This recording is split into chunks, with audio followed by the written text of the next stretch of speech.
at the Minocqua Public Library, and you don't get any beer, but you do get to visit with Mary Taylor, which is really pretty nice. And she has root beer and pretzels for you. So if you would like, that's another venue where you can enjoy this event.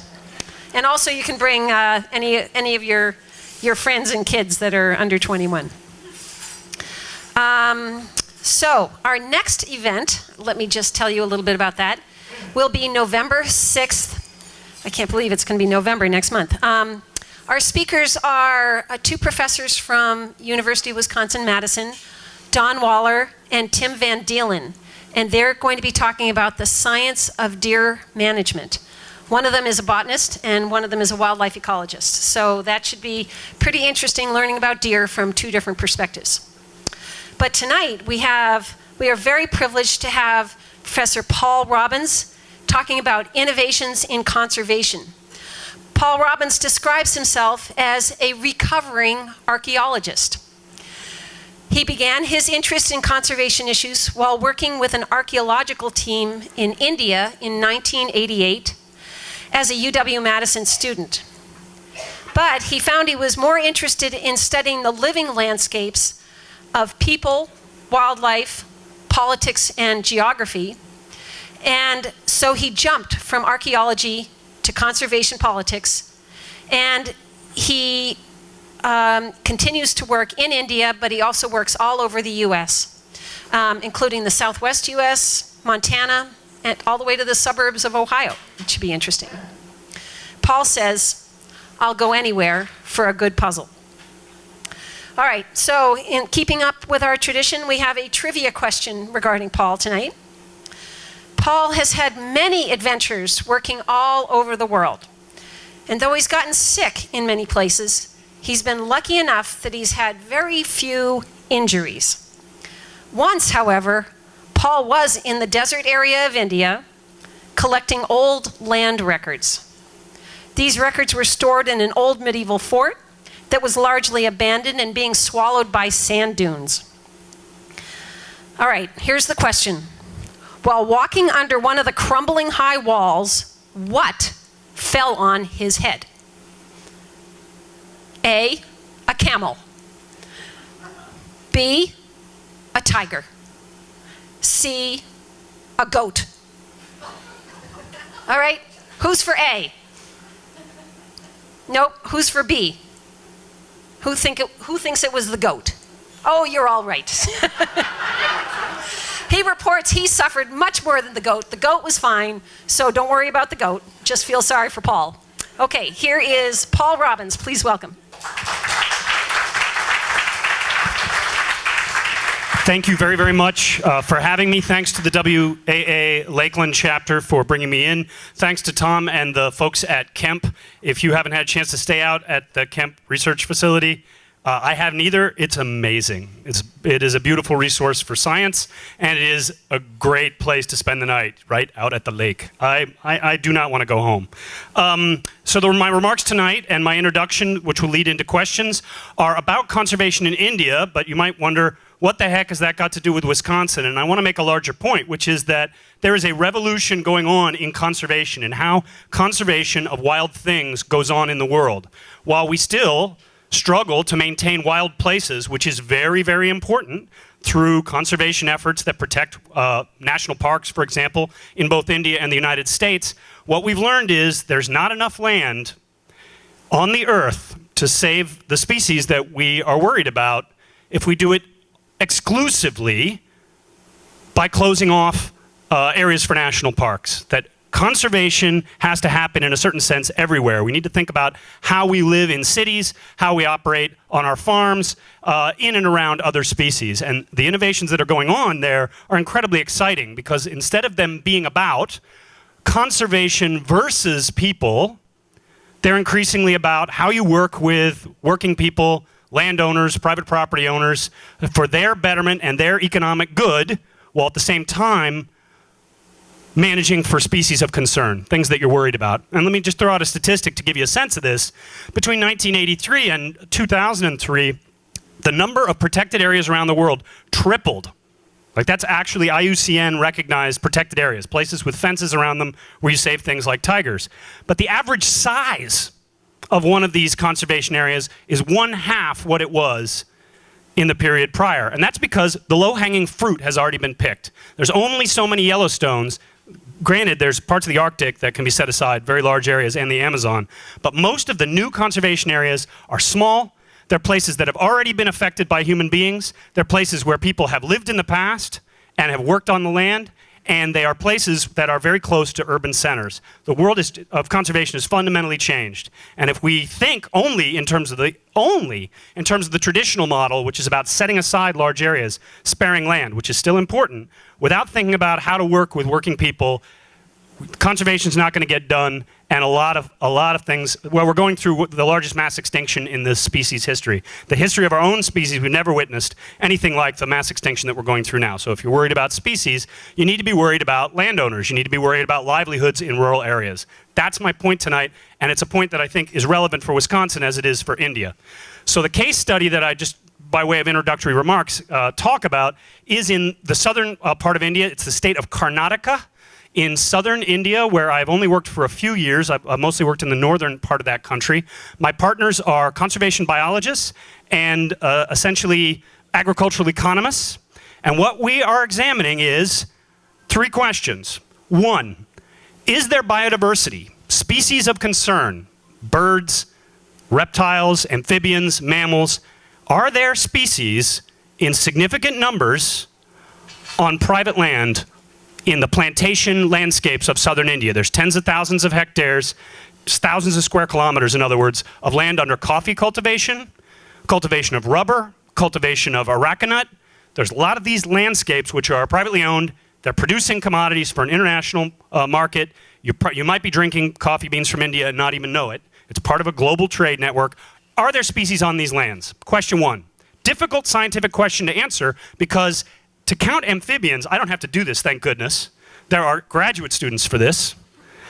You have to go out in the middle of the night with a flashlight in the rainy season, and the rainy season in southern India is something to behold. The monsoon season is brutal in a good year, and there are some tough conservation biologists who work with my partner Kriti Karanth, and they go out and actually count these frogs. And I'm going to circulate some photos of the spectacular photos that we're getting of very threatened species. So the first question is, are there critters out there? Do we even care about these landscapes, or should we just be focusing on national parks? Because if we don't find any species, it's probably not worth bothering anybody about. That's a basic empirical question. There's a second question. If we find critters, how much variability is there in critter populations? In other words, are there some farms where you get a lot of critters and other farms where you don't get a lot of critters? And the question then becomes, is it something smart, even if it's unintentional, that the landowner is doing? What are landowners doing when they're making decisions? Because trust me, I've talked to a lot of these farmers who run these plantations, and they like wildlife, but they are not in the wildlife business. They are in the coffee business. They are not interested in wildlife unless it's an accident. And in this case, as I'm going to show you or suggest, it is a happy accident that there's a lot of diversity here. The question is there something they're doing in their production decisions which result in large quantities of biodiversity? And the answer, I'll tell you, is actually yes. So far as we can tell, and our study's not finished. It's a 3-year study funded by the National Science Foundation. We'll have a 1-year no-cost extension, which means we'll drag this out as long as we possibly can because we love doing field work. But the upshot is that by the end of this 3 or 4 year period, we'll be able to answer the questions I'm posing for you. The second part of it then is, if they're making decisions which are wildlife positive in a sense, why are they doing it? Because if they're not doing it for frogs. What makes a frog-friendly plantation, and why would I do it that way? And why do we want to know that? That's actually an economic question and not a biodiversity question. The question then becomes, if somebody's doing something that is producing a lot of wildlife, and somebody somewhere else in the world wants to see that wildlife, shouldn't they be paying that landowner for the trouble, or at least working with them to make biodiversity possible? And that's what makes this a Wisconsin relevant conversation, it seems to me. Working with landowners to get the kind of biodiversity outcomes and economic outcomes that are, as Kathy Stepp of our own DNR calls, a win-win outcome. Kathy Stepp, right? Yes. I've only lived here for a year, So I'm getting the political names down. I don't want to do it wrong. Okay, so those are my questions. What does that entail? What it entails is, as I suggested, biodiversity sampling out in rainy areas for large, unpleasant parts of the year. 2, it means talking to 800, roughly 700 or 800 landowners, going to them in the time that they have when they're not working, and asking them why they make certain kinds of production decisions, where they go to in and out of different kinds of crops, and why they do it. And then doing a lot of modeling and doing a lot of statistics to see if there are relationships between certain kinds of markets, certain kinds of production decisions, certain kinds of trees and shrubs, and then produce, we consider it the production of wildlife. They're producing both coffee and wildlife. Okay, so those are our 3 research questions. What are the answers? So far, so good. So I'm going to circulate some photos. I'm told we don't do PowerPoint here. I think that's smart. So I've got some photos, and I'm going to send them around. The 3 crops in question include, there's one of those, and there's 2 sets of these. Coffee. If you take a look, this is a coffee plantation here in southern India. There's a few things to notice. This is an Arabica coffee plantation. There's 2 kinds of beans that are exported from India and other parts of the world. There's Arabica and Robusta. Arabica beans, and why that's relevant to the science, is that they tend to grow in the shade. So they prefer nice shady areas. They get a higher farm gate price. They're pretty valuable. And what that means is you can crop that coffee in there, and here's a picture of the coffee. You can crop that coffee with lots of trees. And why would a farmer do that? Any guesses why a farmer would do that? Why would they be growing trees? 1, to maintain the coffee, but besides that, what else is in it for them? It's the lumber, and it gives them a steady value crop, because anybody who knows anything about coffee knows that it is a dangerous, risky game. Coffee is a real boom-bust commodity, right? So when the Vietnamese got into coffee in the mid or early 2000s, I think this was it the early 2000s? Anybody know the answer to this question? The Vietnamese decided en masse, the government said, we're going into coffee. Coffee prices are up, and what happened to global coffee prices as a result? They plummeted. People in rural Mexico starved because the Vietnamese made a decision to go into coffee. It's incredibly unstable commodity to enter into. So by having timbering mixed in with a Robusta coffee crop, you wind up actually with a steady timber supply which you can use to even out, right, your boom and bust cycles. And what do you get as a result? Frogs. You get birds. You get all the things that you're interested in as a nature head. That's not what they got into the business for. They were simply trying to smooth out a boom-bust curve. So that's one of the first things we learned when we got into this business. The second crop of interest is rubber. We predicted that the rubber plantations would essentially be biodiversity deserts. I'm going to tell you they're not. Indian rubber is cultivated intensively, but it's very it's a very hand-oriented business. You actually have to harvest it very much like maple, right? You're actually working with the tree and harvesting the rubber out of the rubber plant. It's a very intensive crop, but it doesn't tolerate other trees in with it, so it has a very different kind of an ecology. What's happening there is a mix of shrubs in the understory. And what does that produce? If the trees are mostly about birds, the shrubs are mostly about frogs. So what you're seeing, we believe, is that rubber, even rubber, which we thought would really not be much of a successful biodiversity harvesting crop, turns out to actually have lots of critters. And I have photos of the critters in just a moment. The third crop is called areca nut. An areca nut is a palm plantation crop, and this crop produces a nut that you grind down and then you wrap in betel leaf and you chew it and you get a little buzz. And it is incredibly, like a very intense coffee buzz. And it is a staggeringly popular commodity within India. This one isn't exported, it's all consumed locally. And as a palm cultivation crop, it actually also has some biodiversity associated with it. So those are the crops we're most interested in. And what's interesting, right, is if coffee prices fall, so you can see a lot of things happening here. Coffee prices fall, it might be that somebody clears out coffee and goes into rubber. We've seen that. If rubber prices fall, they may clear that out and go into coffee, or they may go into areca nut. Takes 20 years to get to a full plantation. So it's rather hard to transition into this. But what you're starting to see then is that the global commodity economy with its booms and busts may result in more or fewer frogs. There's a kind of a rhythm, in other words, between the global political economy and highly local ecological settings. That's what's interesting to us. All right, so did we find any critters? So question number one, did we find critters? And the answer is big time. In the last 3 months, we did the first amphibian counts, dozens of species, at least several that are critically threatened. And on the IUCN's red list, that means species that are basically right next to being extinct. You get from critically threatened, you go over the next step and you're gone. That's it. You're game over.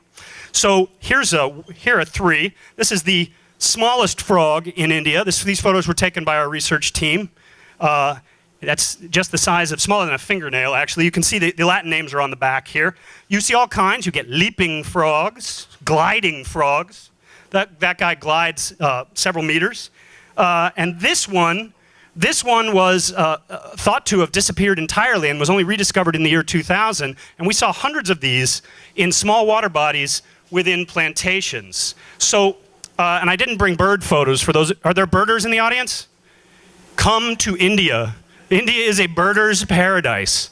So what I'd say is that we're finding critters. We're still doing the counts. We have one more season in the field to manage those. So that's the first science part of this, is that we're definitely getting diversity, and some areas are more diverse than others. So that, I think, is an important take-home message all by itself. If the study had to stop right now, the message I would tell you is that working landscapes can be as important for biodiversity protection as national parks. That doesn't mean you do away with national parks. Doesn't mean that. It means that you think a little bit about what other kinds of biodiversity we're getting in the world around us. And some of the examples from our own Anthropocene, this term, the sort of age of this geologic age of humanity here in Wisconsin, if you think about the success of the Crane Foundation and of crane recovery, this has been very much heavily about working with landowners, The cranes can be a nuisance during the seeding, right? It really means cooperating with people. You can't just build a park and have cranes. It's not going to work. They migrate. They were not going to stay in your park.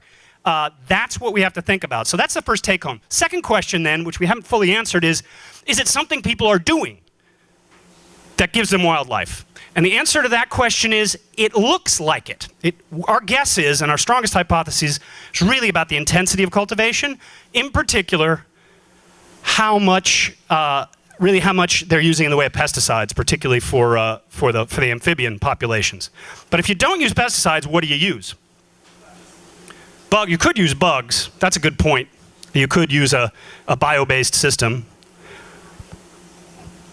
The chemicals haven't been used on these plantations for more than a few decades. What'd they do before? Poor people. No, that's exactly right. It's hand weeding, hand coppicing, that's cutting back of the tree branches. This is all a very labor-intensive process. When we started talking to these farmers, our first hypothesis had been, hey, it must be farm gate prices. When the prices go up, you change crops. When the prices go down, you change the intensity. That's what's going to determine whether you have critters. And the farmers said, no, you obviously are stupid and come from a university and know nothing about farming, which is true. Because the answer is labor prices. For 100 years, since the British started exploiting labor on these plantations, they invented it. The Indians only just picked it up. They have had armies of poor people in rural areas who can do the manual labor. And if you have those armies of people doing manual labor, you don't need the chemical inputs, which means you have higher biodiversity. Well, where is the labor going? To the cities.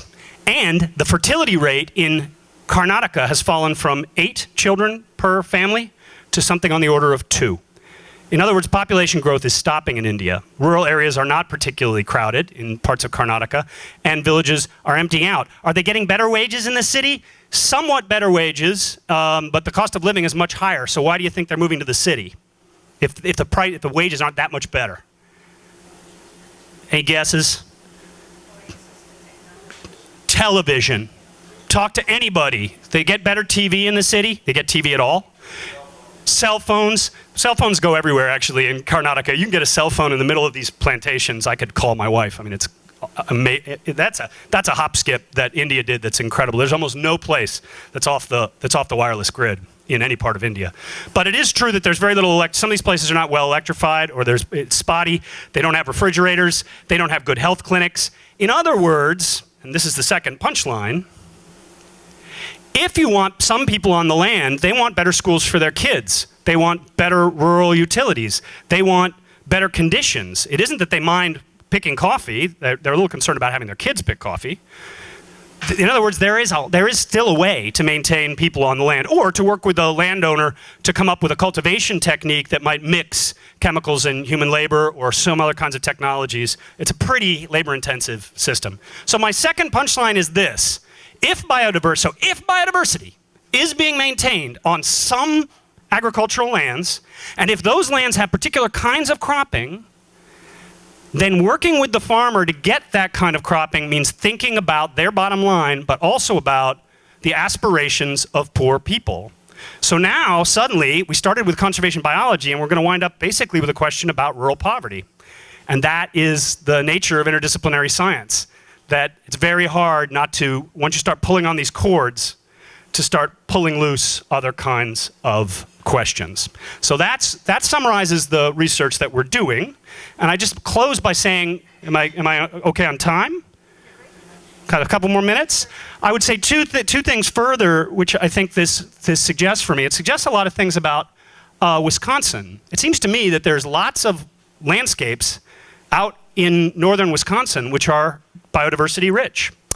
And thinking about how to manage those and work with people to manage those so that you still have jobs, so that you're still timbering, so you're still using those landscapes, while at the same time managing for biodiversity seems to me to be the exact same lesson. And I know that I was just discussing this with someone. There is, for example, a really great tax break in this state for managing forest land in particular ways, particularly for hunting access, which has enormous biodiversity boons. It's a very clever, it's about a 40-year-old tax credit, I was just told. And it's a very interesting kind of policy mechanism to work with landowners to incentivize them to do things. And the other example is and I haven't been there yet, but I want to go sometime this year, the Lime Timber Company has a big holding working with the DNR out of St. Croix, something like 67,000 acres. Has anybody been to this forest? Anybody been to the St. Croix lime forest? It is a working forest, so there are people timbering the land. It's producing a commodity. There are jobs associated with it, but it's also got 47 miles of trails and hiking. It's got snowmobile access, and it's got wildlife. And it's a habitat for the Canadian lynx and a whole range of wildlife that are important here in Wisconsin. And I think it's a really interesting model, and it's not so far away from what I'm talking about in India. That is, working on the land in a way that produces both jobs and wildlife is not impossible. It doesn't always work. There are cases that you really just need to make a national park or give up. Those are really your two options. But we have more options than those two options, and that would be the other take-home message that I would suggest for northern Wisconsin, is that there obviously is a lot of work in this area going on, and there's a lot of interesting science that could come out of this. I would really like to study. I would have somebody studying the Canadian lynx in that St. Croix forest. I would like to see whether or not it's really working. And that's an open question, and you have to be willing to admit that it doesn't work. Otherwise, you're not doing very credible science. But it might work. So we need some rigorous scientific protocols to assess the biodiversity in these working landscapes here in Wisconsin, and then work with the landowner to think about how we can maintain those. Final note. I am from the Nelson, I'm the director of the Nelson Institute for Environmental Studies. We have propaganda for you about Nelson. It is free. What do we do? What we do is what I just described. Our job is to be the connective tissue on campus at the UW-Madison that brings together people in agriculture and engineering and history and sociology.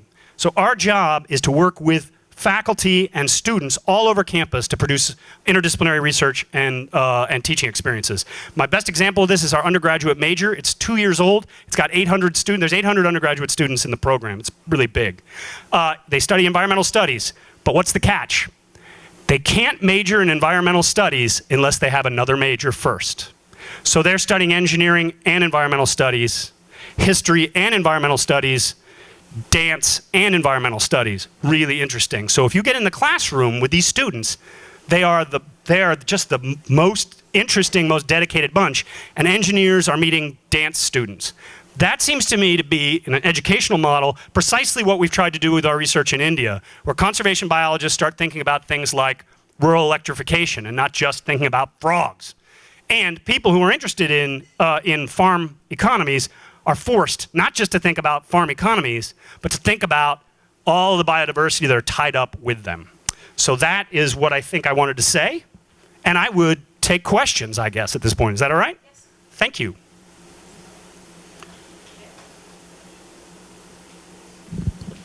Please, sir. We have, Do you want to field them? How do you do this? I'll just let you, unless you. Okay. You and then somebody behind you. How does the Indian government look upon my studies, our studies? What a great question. Now I'll tell you the truth. I worked in the north. Well, everything I said before was also the truth, but I'll tell you the truthy truth. I worked in the northern part of the country on national parks. And there, they are very defensive. In fact, my research visa was not renewed when I was working on national parks. Because you know what they're doing in national parks in India? They're making up wildlife numbers. They have a history of this. I think they're getting better. But there was a case, for example, where they insisted there were tigers in Sariska National Park in Rajasthan for years after there weren't any tigers in the park. The tigers were all gone. So I worked up there, and it was politically super sensitive, and I just couldn't do it anymore. And in a sense, I don't think the most interesting questions, as I showed you, are in parks. So once I said, hey, let's work with a local NGO who's working with farmers, the Indian government got they become disinterested. So at least from the defensive point of view, the really charged politics are parks politics. Talking to farmers about what they're growing in coffee, they couldn't care less. Are they interested in policy tools that could work with those farmers to produce diversity? That is an open question, and talking to officials is kind of the next thing when this project is done. I think if you told them that there was tourism dollars in it, which I think there are, then I think they'd be interested. I mean, if birders were willing to pay, that's the other thing that happened during the coffee crisis, is most of these farms opened up guest houses. So they run bed and breakfast on the side. People come up and watch birds and hang out and eat good food, and they pay top dollar for that. The Indian government sees dollar signs, the Indian government will get behind it, and they're very good about supporting and subsidizing certain kinds of agricultural production historically. So my guess is they're going to like this a whole lot more than researchers wandering around in their parks counting tigers, frankly. There was a question right behind you. You were talking about your work as in fact the whole rural poverty issue. If you take the issue of the subject of cranberry harvest, for example, in northern Wisconsin, you've got a given amount, you've got a couple 100,000 acres of cranberries under cultivation. They're wonderful wildlife refuges because you can't get into them very easily. So we have a lot of eagles, a lot of cranes, a lot of frogs that go in the trucks down to the processing plant. And it's a wonderful wildlife refuge, but I don't know that that's simply a nice byproduct. I don't know that you can increase that except by increasing the cranberry harvest. And that, of course, is an economic decision on behalf of the grower. Right, so the question here is, in the case of Wisconsin, a great example of an agricultural landscape that produces biodiversity to some degree is cranberries. Cranberry production, because of the seasonality of its flooding and the like, it's very productive. I've been made to understand that. And the question then is, how would you increase that besides just increasing the amount of cranberries? So our question, going back to the India case, is what will keep people producing diversity? And under what conditions do they make decisions that are bad for biodiversity that we could keep them from making? So some of it is about keeping people doing certain things that they want to do, but they're forced to no longer do because of a change in labor or crop pricing, right? So our example isn't about getting more biodiversity. It's about just hanging on to what we have by understanding how the system works. And I think that would work for cranberries. What's interesting, of course, and this is something I discussed at dinner with some people, is that the cranberries have a nice marketing group in Ocean Spray, which brings all those growers together. I think there may be opportunities there to sell a green story to a capitalized firm, basically, or cooperative. I'm not exactly sure what you call it, Ocean Spray. They have an opportunity to sell green cranberries, it seems to me. These cranberries saved this many frogs is not necessarily a bad green marketing approach. It's certainly something that we're looking at for coffee production in India. There is such a thing as bird-friendly coffee, for example. There are labels that do this. So I would guess that this is where the economics comes in and where I have to step out of the way because I'm sort of ignorant on this question. I would hope that there would be a way to harvest a kind of green rent out of the production. Or, more to the point, if people choose to go out of cranberries because there was hyper overproduction this year, I think cranberry prices must have fallen a little bit, did they? Listen, I'm over my head. My point is they had a bumper harvest. That was my understanding, is that cranberries did well this year. How do you keep cranberry production in a way that is bird friendly or otherwise? I guess I'm talking about playing defense instead of playing offense at this point. That would be my answer. I think being overambitious would be the error. Save cranes. Yeah. Are there any other questions? Yeah. What's India doing to try to keep the farmers on the land? Not much. India is trying to deal with its urban growth. So a lot of it's, well, I would say this, there's a lot of farm subsidies. The system is heavily subsidized, and it has been through a very Byzantine political system that is beyond my full reckoning. So there has been a lot of work on rural poverty in Indian policy. So to be fair to the Indian government, they've done a lot to try to alleviate problems in rural areas. Rural electrification since the 70s forward was well better than most of Africa, for example. So they are trying to keep people on the land. Are they working with growers? It's an open question. There is a large number, according to Ashwini Chatri, who's my colleague at the University of Illinois who works on this project, there are a lot of state, quasi-state or parastatal cooperatives that work with growers in things like areca nut and rubber. And these organizations provide input price subsidies, for example, so things that you have to use to put on the land, like fertilizer or whatever else. They have really worked with the growers to make sure that they maintain a competitive, some kind of competition on the global market. But if you ask anybody in India, they'll tell you that they haven't done a very good job. I mean, nobody's ever heard of coffee from India. You probably drink it all the time. No one's ever heard of it. They've really done a crummy marketing job. So the Indian government is really focused on urbanization. Let me ask you a different question. What is China doing? Anybody know what China's doing? 250 million people in the next 12 years are going to move into cities in China. That is equivalent to building the 25 largest cities that exist right now again. From Sao Paulo to New York to London, building them again. And they're not particularly interested in thinking about what's going to be left in the countryside, to be fair. I mean, I'm being a little hard. I'm not a Chinese policy expert. But my point is the neglect of the rural areas would be at the risk to biodiversity. That would be the argument I'd make. I can't tell you what they're doing exactly, but they attend, if they don't attend to it, they do it at their own peril. They're leaving money on the table, and as well as frogs.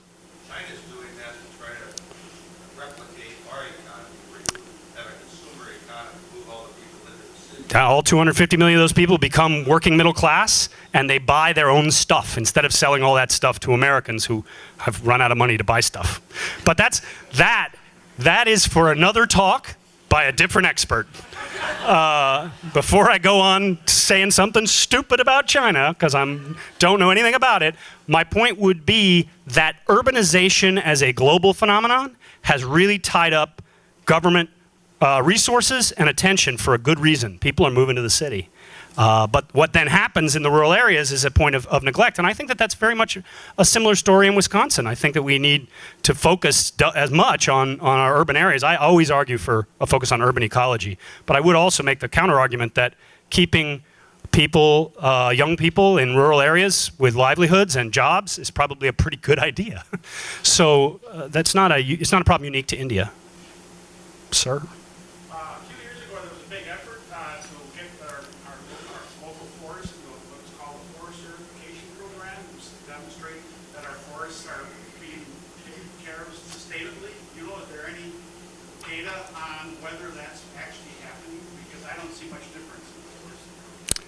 I have no idea.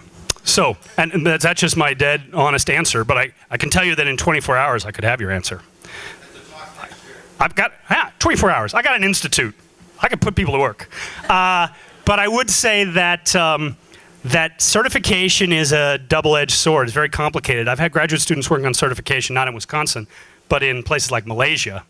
And I'm not convinced that certification always results in ecologically relevant management changes. I don't think it always does. That doesn't mean it always doesn't. But, you know, I'm an academic, so I try to study bad news all the time. You get a lot more grants for bad news than good news. So my students have always worked on policy failure. It could be you don't hear anything about it because it worked. So I want to leave that as an open empirical question for you. And if anybody knows the answer, they can direct it to this gentleman here. He talks about the tall shelter trees, Yeah, which are periodically harvested. that's right. Now, do they do that on a selective basis or by clear cutting? Because that would have a big impact. Right. Yeah, selective.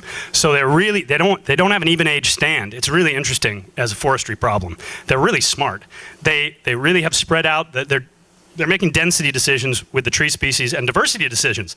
Some farms only keep one silver oak, one species. Some keep a dozen species. We do believe that the larger number of tree species will result in a larger number of bird species, for example. But they're doing it all very selectively and very intentionally. And that's twofold. One, it has to do with making sure they have always a rotating cash availability. So there's an economic motivation. The second one is if you clear cut over Robusta coffee, you're out of business. The coffee scorches and you're done. You could go into Arabica coffee. You could go into Robusta coffee, which tolerates more sun, and some producers are doing that. If they feel that they have to clear out a lot of trees, they'll switch over to a lower value crop. Great question. What I can tell you is that the ingenuity of these plantation owners should not be underestimated. These people know the land really, really well. Ma'am? You chose India for your research. Did you have other areas of the world that you were considering doing your research, or was there, what stood out that you chose India? So I love, the question is, why pick India? Couldn't this study have been done somewhere else? The answer is the study could be done somewhere else. There's been a lot of work in Africa on cacao crops. So there's a precedent for this kind of work. I didn't make this up all by myself. I love India, so I always want to work in India. That's part of it. And there's another part of it, right, which is it's a matter of who you know. It's very rare when you can find a conservation biologist who actually speaks, or at least tolerates, the speaking of economics. And when you can find an economics person who understands enough conservation biology to be dangerous. And when you find those people, wherever they're working, is where you build the project. So a lot of it is determined by the interdisciplinary team. And I've built a lot of interdisciplinary teams. And sometimes you pick your topic because it's just a place where everybody is interested and they can get along. A previous project was on mosquitoes, West Nile virus in the US Southwest.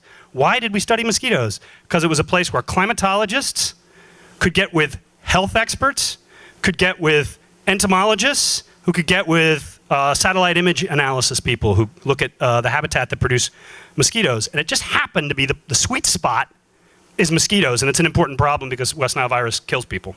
So sometimes you pick a problem, and sometimes the problem picks you, I guess. And that's really how science gets done. It's sort of sausage making. There's a lot of bargaining. Where are we going to work? Well, my conservation biologist said, let's work within 1 driving day of my house. So that's, or 2 driving days of her house, and that's what we do. It's the Western Ghats, and it is staggeringly beautiful. I will never work anywhere else. It's so great. Okay. Are we done? We've got one here and then one here. Yeah. Do you find that you have more rapport with people who have been on the land for generations, or new people that are coming in, like you say, that are experts in certain specialties and have all these new ideas? So do I personally have greater rapport with the people who've been on the land than with the experts? I would, there's the romantic Orientalist answer, which is, I understand the people and first and foremost. But what I would say is, I rely very heavily on the good rapport between our field group, many of whom grew up in this region, young people, and the farmers, than I do on my relationship with the farmers. I mean, what we have is a field staff of local folks who love the land, have come out of rural areas, and really would like to get a master's degree in conservation so they can help the next generation of conservation. And they're coming out of these rural areas. And those are the people that the future belongs to, right? So the idea that I'm going to have a close relationship with a farmer, I do have good conversations with farmers.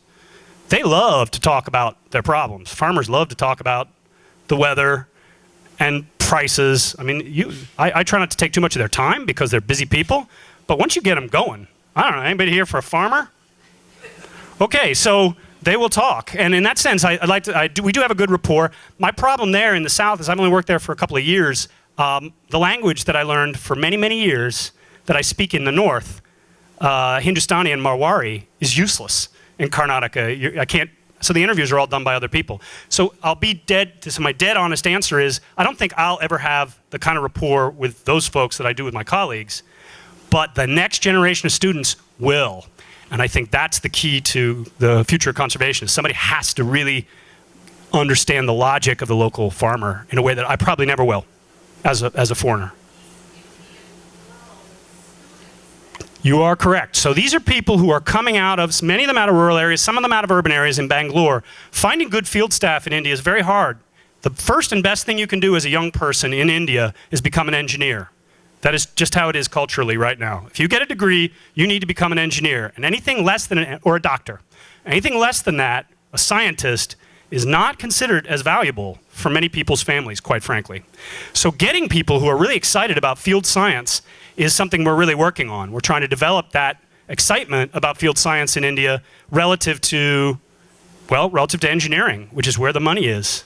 So that's a real struggle in a place like India where these are the first generation of kids going to school, and their parents would like to see them really, really vault into the middle class, and that means engineering, which is why they're beating our pants in engineering, by the way. There's some hungry engineers coming out of India.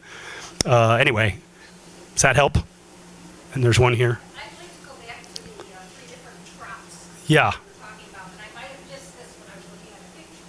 But, you know, the first one, the trees were protecting the brush, I mean, the coffee, and there were a lot of amphibians. The rubber trees, I noticed there's brush under there, and you said there were quite a bit. Do they grow the brush for a particular reason under the rubber trees? Great question. And like the next one, whatever, arachna or? Aracanut.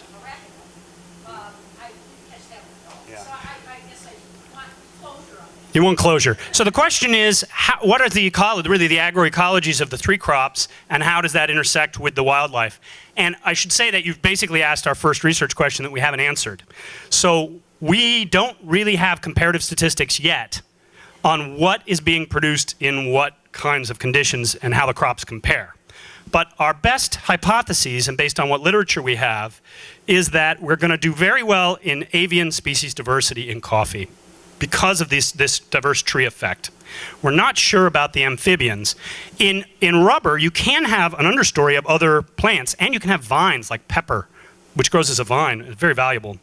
That's also true in aracanut. So you have all kinds of interesting other crops that get mixed in here. Economic reason why they would have those crops? Oh yeah, because those are very high value, high intensity crops. Pepper is worth a whole lot more than rubber, but it's fussier, and you know there's a bunch of other reasons why you wouldn't have it. So that becomes simply a cross correlation analysis for us. Any of those 3 species, growing them could result Could. in a greater diversity. Exactly. And the point was any of those 3 could result in greater diversity. What I would say to that is we came in thinking coffee was king, aracanut was second, and rubber was a desert. That's sort of what we thought we were going to get. And as with all science, the world gets in the way. It's looking more complicated than we thought. So trying to pull those things apart is going to take us another couple of years. So that's the answer, is that I don't know yet. But that's our question. So you could have been the PI, because that's as much as I know. Sir? Talking of the rubber plant, explain a little bit about the cultivation and harvesting. I don't understand how. Rubber is cultivated and harvested. So it takes about 4 or 5 years, I think, once you've planted a rubber tree to get it into an even semi-cultivatable stage. And what you'll see then in that photo is that what you do is you cut along the bark. And it's cut in a kind of spiral going down like this. And what you're getting then is the rubber, which is the gum there, actually from the area right beneath the bark. It's a gum. It's like a resin. So it comes out as a liquid resin. A sap is what it is. It's a sap, very much like maple syrup. So I'm cutting a kind of groove along the edge, and I've got a cup underneath. And what you do is the gum then the rubber resin will actually slowly make its way down into the cup during periods, and you have to keep coming back and scoring the tree. So what you'll see, it's really quite beautiful, is that the side of the tree is scored over and over time, and you can see you start a new score as soon as the last one dries up. And the cup fills with this resin, which is rubber. Then you take it, you put it in a single place where it is where it's laid out and dried, and it becomes this basically a rubber mat, which then is pressed through a mechanical pressing device and then heated or baked into a shippable form and then stacked up. And some guy comes along in a truck and you sell it, it's on the road. So it goes from a liquid form to a rubber solid form through a harvesting and heating process. Thank you. And I can tell you 2 years ago, I had no idea that's how it worked. That's all new to me. That's what I'm asking the farmer. I'm like, what the heck are you doing? So, Talking about maple syrup. no, well, my bad. It's like maple syrup because you have to harvest and work with the tree. I think that was my analogy, but it's very different. It's a rubber resin, yeah. It's a sap. Please?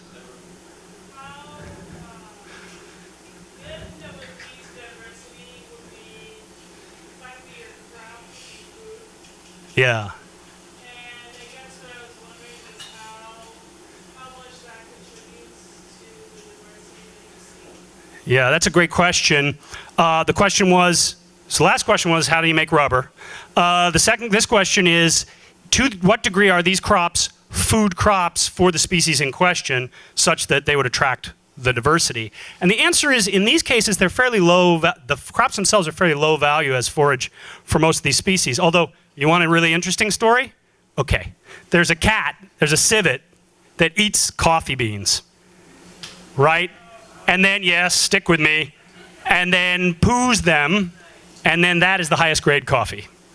And the farmers generally save that for themselves. So something happens when the seed, does something as it passes through the gut. And that is true. That is a true story, and it happens in many places in the world. Civets there's not that many cats. Most of these crops are not at risk as forage, except for elephants. Elephants are a really big problem in some parts of South India. So far, we haven't had too much. So this is one of our questions in the study is, do you have problems with species, with animal species, and what are they? So we're gonna see. But for the most part, the species that we're interested in, frogs, for example, don't actually forage on areca nut. I mean, the only creature that's stupid enough to eat areca nut, which turns out to be terrifically cancer-causing, are human beings, Homo sapiens sapiens. So I don't think even elephants eat that. Maybe somebody will write me and say that that's not true, but they're not major. The crops themselves are not major forage crops. But all of that diversity underneath it is forage for different kinds of things. Deer and other kinds of things do come into these plantations because there is forage. It may not be the crop, but it may be an ancillary, one of these ancillary crop species. So that's an empirical question as well. Birds and frogs, though, the crop's not at major risk. Elephants. If we could just do away with the elephants, then we'd have diversity. That's a little joke. The WWF is now going to call my office and take away my license to practice geography. Was there? There's one back here. In India, have you seen influences of standardized machinery and also demographic aging in the rural farming? Yes and yes. Let's start with the second one first. People who are moving to the city are the young people. So the question is, the second question was, do you see an aging or a demographic shift in the rural population? And the first question was, do you see a mechanization of production or harvesting? And let's start with the second question, which is, yeah, there's an aging out of the population, which has to do with and that is what's driving up the labor price. Keeping young, healthy people on the land to pick coffee is very, very difficult. So do we get mechanization? And the answer there is, there's always some ingenious, weird machine. I mean, have you ever spent time with farmers? They're mostly building machines. They're not farming. They're like, oh, look, I can get a whole nother row if I change my, whatever. So in this case, what you see is processing technology coming in. Areca nut, for example, used to be shucked by hand by old women, very unhappy people. And now there's a machine that just spits these things out. It's like the cotton gin. It's a total transformation of that labor system. But these crops are actually very hard to pick mechanically. That's one of the reasons there's been a persistence of a non-intensive labor system, which I think results in the biodiversity. It's very hard to get a machine that picks these things. Let me give you an illustration. The people who pick areca nuts climb up in the morning into the trees. They're very well paid, rural labor, by the way. They're specialists. They go up. It's 50 feet in the air or higher, right? It's a giant palm, right? They shimmy up, shimmy, shimmy, shimmy. They get to the top. They're holding this big thing. They cut the nuts. There's a guy underneath with a little helmet made of areca, hardened areca leaf. I'm not kidding. And he catches it, and then they go off and they, and they cut it off and they take it away. That guy who goes up in the tree is up there 8 hours and he doesn't come down because he goes from tree to tree. So he pulls the palm over and he leans over. I got photos of this, and then he swings from tree to tree. They're paid very well. I don't know how many of them die. I mean, it looks dangerous to me. And they haven't got any ropes or anything. And how did I get on that story? Oh, that it's very hard to mechanize. When you've got a guy who can do that all day, why have a machine? And I think that that's been part of it, is the absence of mechanization has maintained a rural labor force, which leads to the biodiversity. Mechanization is unclear what it would do to this system, mechanized harvesting. What you do see is chemicals offsetting hand weeding. That is a form of mechanization in a sense. It's a technological offset for a labor input by putting herbicides into the landscape, which are very bad for frogs. And I do have some photos from my field team from this summer that show some weird, like, mutant frog situations with no eye, and I don't know where that's coming from, if that's pesticide related or it's a worldwide question about why frogs are mutating. Okay, how's that? There's farmers are tolerating the birds and the frogs because they don't impact their crops. They aren't really selecting or having much elephants, but deer and things that might interfere with crops or biodiversity. Yes, which is why you might need a park. If you want elephants, you better have a park. In other words, the lesson here is not all biodiversity is going to be saved on coffee plantations. It's that some biodiversity can, and some biodiversity needs a park, and some biodiversity needs a light aircraft to teach it how to fly to Florida, which is why we have whooping cranes. It's true. I know that's funny, but it's true, right? I mean, that is how the whooping crane has managed to make what comeback it has. They are taught to migrate by the Crane Foundation people using light aircraft. I'm off topic, except to say that, no, I think you're dead right. They are not going to have a whole full suite of biodiversity, but they're going to have a lot more diversity than if they start dumping more herbicides on the land, or if they mow down all that coffee and put in tea, which is a much more open canopy situation. So that's our point. Our point isn't to say this is a panacea, but that it is, if there are certain species you're interested in, there are certain kinds of agriculture that's going to work. And I think we just need to be smart and not think that one size is going to fit all. There's a lot of local ecological and economic context. So I think you're right. Deer, we do see deer. We can't count them in 2 days. You need a more longitudinal study, so we're not studying the mammals very intensively. We collect and count scat, so we have some sense what mix of mammals are there based on poo. Are the farmers interested in your research? Yes, so there's two parts to that. The question, thank you. The question is, are the farmers interested? And the answer is, at first, they're interested in having us go away, because what the farmers think is exactly what farmers all over the world think, and I don't think they're crazy. If you find a bunch of biodiversity on my land, you're going to take it away and gazette it as a park. Right? And there's a lot of that sentiment all over the world. They don't have an Endangered Species Act, per se, so you don't have that same risk. Exactly. So that's their first concern. But many of them are super smart. A lot of them are very well educated. Some of them are not. Some of them do not have a high school education. Some of them are college graduates, plantation owners. It varies hugely. In either case, they have a keen interest in what's on their land.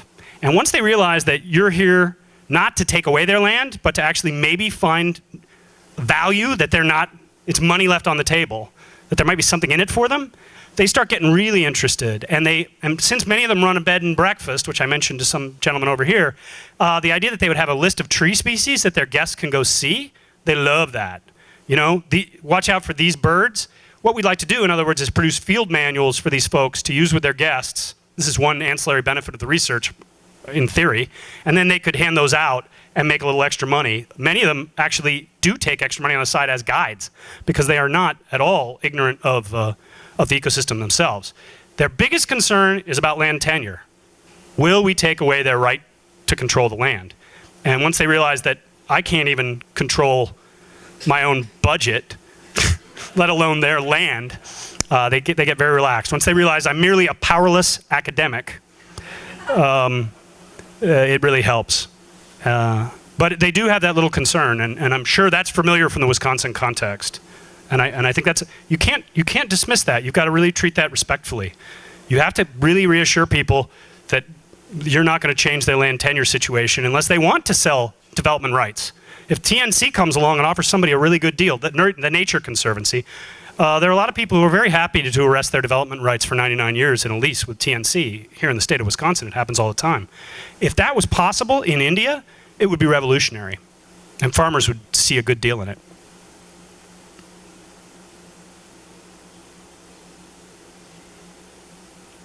Oh, yeah. Yes. You said you're very optimistic about the next generation of conservation scientists in areas like India. I'm wondering how unique is the Nelson Institute globally, and is there a push to create more environmental studies, interdisciplinary programs, specifically with like India? Did somebody like feed you that question? That's like a softball. I love that one. We have just developed. The question is, you're optimistic about the next generation of conservation scholars, and is the Nelson Institute, I'm going to pay you $5, how is the Nelson Institute compared to other institutes around the world in terms of training that generation of scholars, and what's going on with that? And the answer is, the academic environmental studies has historically been belligerently ignorant of a population of people who want to go out and be practitioners. They don't want a PhD in research. They don't want, some of us do, of course, I love this stuff, but many people want to go back to that NGO and take a management position at better pay and be able to make leadership decisions within the Center for Wildlife Studies in India. Right now, if you go to an International Crane Foundation outfit in China, you'll see the leadership is largely American, but all of the field staff and really smart people are Chinese. How do you get those people to the next level? Do you drag them through a 6-year PhD, which is a nightmare, I could tell you. I have one, I don't know what good it's ever done me. I love my PhD, never mind. But there are people who don't want that. So we at the Nelson Institute have, this year, totally transformed our environmental conservation graduate program. We've turned it into a professional program for people around the world to come to the University of Wisconsin for 6 months, and only the good months, June to December, right? To come onto campus, do an intensive institute experience, then go back into the field to work with their home organizations, whether that's ICF or Center for Wildlife Studies, back in India or China or Africa or around the United States or around Wisconsin, get a leadership experience and come out with a master's based on practical problem solving with conservation science built into it. There is no program like that in the country except at the University of Wisconsin-Madison. Tell your friends. So we think there's an untapped demand for this generation of scholars, and we think people will pay for the privilege of doing it. I mean, they're not going to get a TA-ship or an RA-ship. It's going to come out of their pocket, or it's going to come out of their organization's pocket. They've got to pay for the education. That's the tricky part. I wish I could give it away. But it turns out to be cheaper, way cheaper, than Duke and Yale, who are producing folks who are not equipped. They can't write a budget. They don't know how to write a grant. They don't know how to make a leadership decision. That's what we're training people to do, not just conservation science. So that's my point about the Nelson Institute, is that more generally, we are interested in trying to plan for a world where people are going to be involved in changing the world. In other words, we're not just interested in pristine nature, we're interested in the kinds of landscapes that we're talking about. 2, we're therefore interested in practical practitioner training for making practical decisions in a complicated world, and that's the kind of training that we're providing. And the university has been really good about letting us experiment with a new program design. We keep the revenue from this program, and we sink or swim. It's basically a business. If we fail, we're out of business. And right now, dozens of people are applying to join this new program. So I think we've found a market, and if these people are going to come out and they're going to be able to do these things. They're going to put us out of business. Hopefully they will put us out of business, is I guess what I'd say. The next generation of leadership will be able to train itself.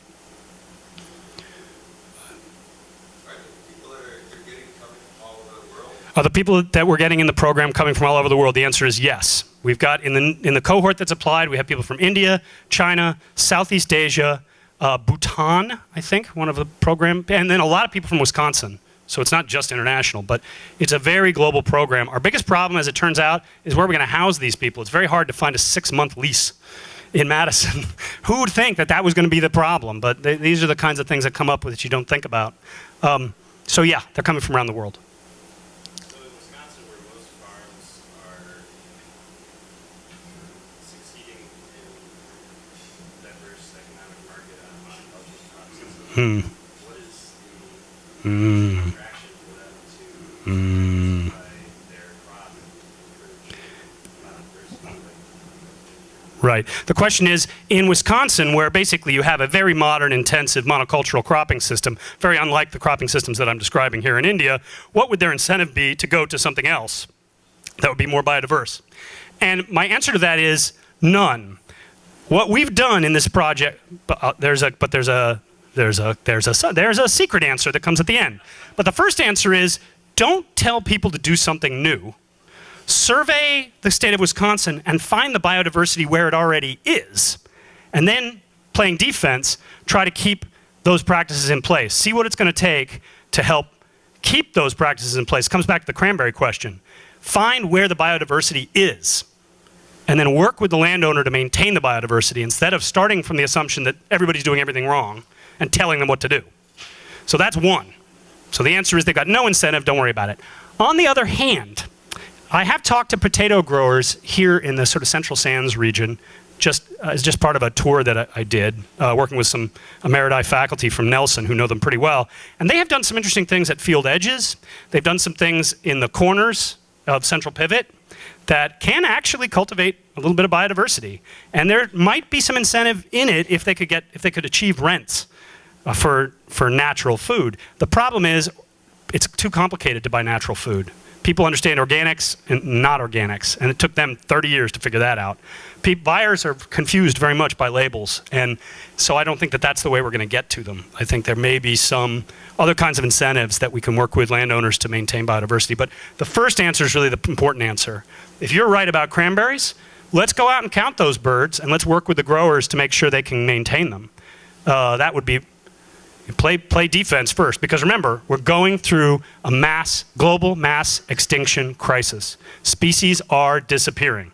So the first thing you do when you get to the hospital is you stop the bleeding, right? And I think that that's what I would say. In places that are already intensive, monocultural, pesticide-laden, and highly productive systems, I think we just let those people do their job, feeding the world.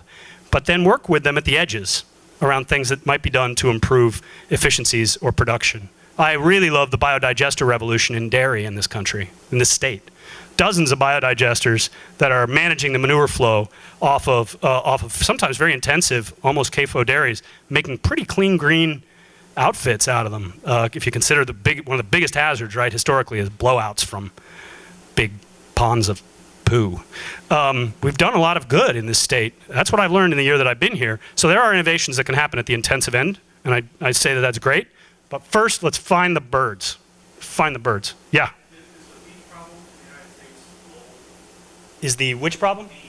Is the bee problem global? And the answer is no. It's a peculiar North American problem. I've talked to one of the greatest experts on bees. Why am I talking about, what do I know about bees? I talked to May Berenbaum, who's at the National Academy of Sciences, who's an expert on bees, and this is what she tells me.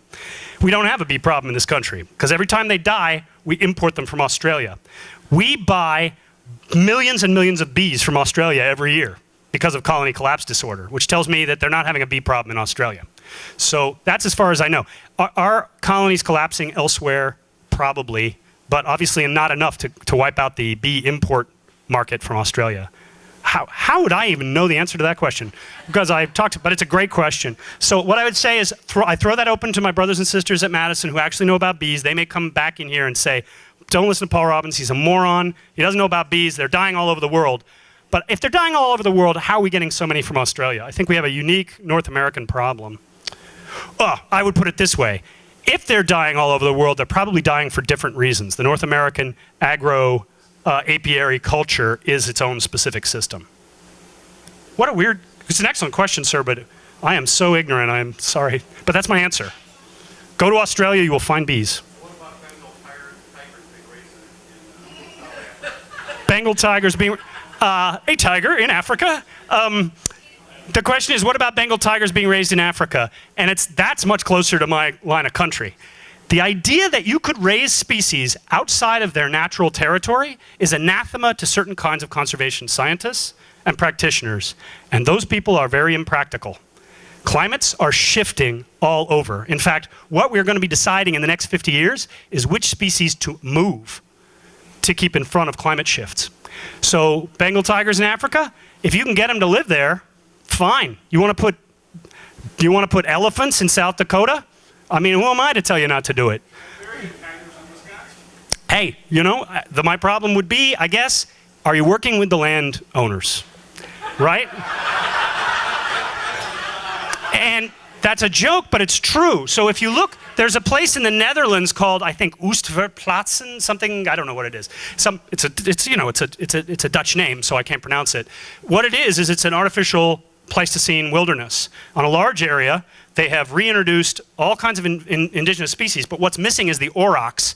The aurochs is, of course, the progenitor of our modern cattle. They were all wiped out. They're giant, like rumbling critters, right? Cattle, but wild, the wild ancestors. Known to the Romans, but gone by the time of the Middle Ages. They're putting in a giant what's called the heck cattle, in place, and they're building a replica, in other words, a kind of Pleistocene theme park that is ecologically functional. And it's entirely artificial. Like it's made up. In fact, during the Pleistocene, that whole part of the Netherlands was underwater anyway. I mean, it's entirely artificial, and yet it produces wildlife. And if there's a more generalizable finding from our study, it's that human beings can produce wildlife. Not all wildlife. There need to be wild places, but we can produce some wildlife. And if that happens to take place in South Dakota, or it happens to take place where it hasn't historically, who the heck cares? As long as the landowner is okay. I mean, wolves are very controversial for a reason. That is a rewilding effort, and not everybody's happy with it. But if you can make people happy, you can give them the economy they want, and you can restore the species, I don't care if you do it on the moon, right? I think we got to be practical about this and think about it as a political economic crisis as much as an ecological crisis. So the Bengal tiger is a great example. Surely we've run over. There's one here, but I feel like people probably want to go home. One more and we'll be done.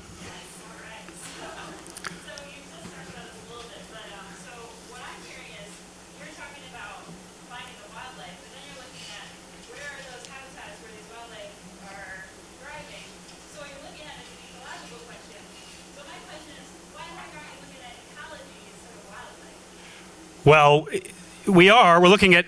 Why are we looking at ecology instead of why aren't we looking at ecology instead of wildlife? And the answer is because we don't know the relationship between artificial ecologies and wildlife.